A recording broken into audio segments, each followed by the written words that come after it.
Hola a todos, queridas oyentes, hermanos y amigos. Continuamos disfrutando el alimento diario, serie Palabra, Vida y Edificación. Título del tomo: La Iglesia, el lugar de los que aman a Jesús.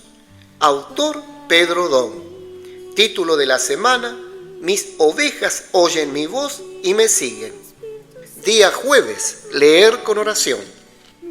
Mis ovejas oyen mi voz y yo las conozco y me siguen.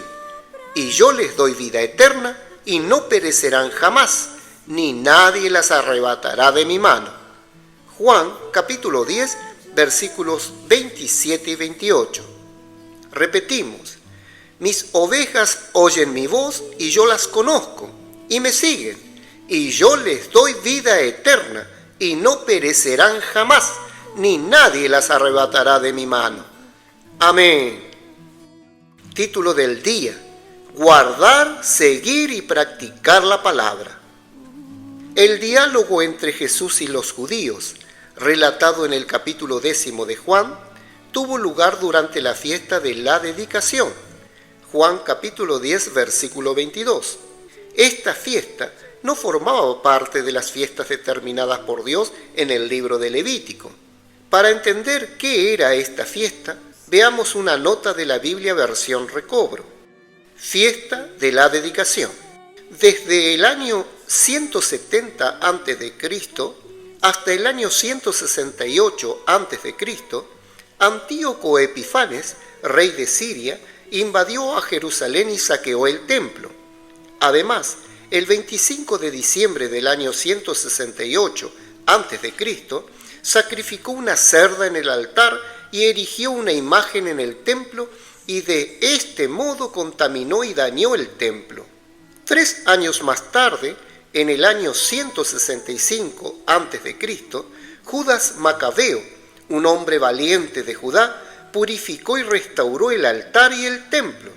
Él estableció el 25 de diciembre, el día en que el altar y el templo habían sido profanados, como el principio de una fiesta sagrada de 8 días consecutivos de regocijo para celebrar el gran logro de la purificación y restauración del altar y del templo. Esta fiesta sagrada es la fiesta de la dedicación que se menciona aquí. Continuando en el capítulo 10 de Juan, leemos: y Jesús andaba en el templo por el pórtico de Salomón. Versículo 23. El pórtico de Salomón era un lugar al que Jesús solía ir, y también era el lugar donde normalmente se reunía la iglesia primitiva. Hechos capítulo 3 versículo 11 y capítulo 5 versículo 12. Un pórtico es una estructura de gran tamaño que sostiene un techo o tejado. El pórtico de Salomón era un espacio cubierto a la entrada del templo, similar a un vestíbulo. Como solo los sacerdotes podían entrar al templo, las demás personas se reunían en este espacioso salón, en el que se alojaba mucha gente. Cuando Jesús estaba en ese espacio, los judíos lo rodearon como está escrito.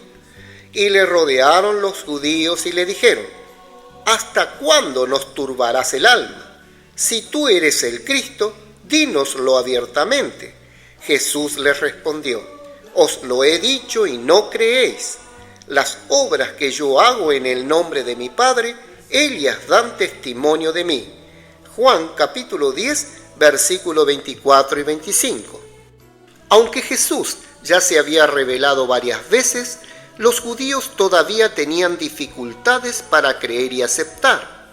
Luego les dijo que todo lo que él hacía no era obra suya, sino que lo hacía en el nombre del Padre, y declaró que esas mismas obras daban testimonio de que él era el enviado de Dios. Jesús nunca usurpó su autoría, eran de la autoría del Padre. Él testificó que todos los milagros, todas las señales, como hacer ver al ciego y curar al paralítico, que había estado enfermo durante 38 años, fueron realizados por el Padre.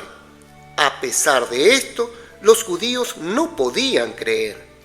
Entonces el Señor afirmó: pero vosotros no creéis, porque no sois de mis ovejas, como os he dicho.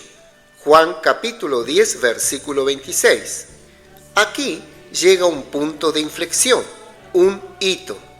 Jesús vino primero a los judíos y les dio prioridad para recibirlo y obtener la vida eterna.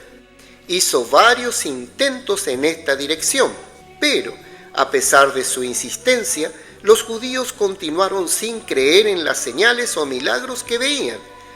Ante esto, Jesús les declaró que, por no ser sus ovejas, no podían creer ni siquiera ante estas señales. A partir de ese momento, Jesús vuelve a buscar a sus verdaderas ovejas. ¿Cómo sabemos si somos ovejas del Señor? El mismo Jesús reveló: mis ovejas oyen mi voz y yo las conozco y me siguen. Juan capítulo 10, versículo 27. En otras palabras, las ovejas del Señor escuchan su palabra, la aman y la aprecian. Este amor por la palabra se evidencia en nuestros adolescentes, que duermen y despiertan escuchando la palabra, se sumergen en ella y la transcriben. Así llegan a conocer más profundamente al Señor, lo siguen de cerca y son reconocidos por Él. Los que siguen al Señor son los que aman su palabra, reconocen su voz, se sumergen en la palabra y la inculcan en su corazón. Estos son los que el Padre concedió al Hijo. Juan capítulo 10, versículos 28 al 30. Nadie viene a Jesús si el Padre no lo lleva. Capítulo 6, versículo 65. Por eso, si usted está siguiendo a Jesús, damos gracias al Señor, ya que esto indica que el Padre lo ha concedido al Hijo. Usted está en sus manos. Amén. Querido oyente, escriba la frase que más tocó su corazón, destaque los puntos clave de esa frase y ore de acuerdo con el contenido destacado. Jesús es el Señor.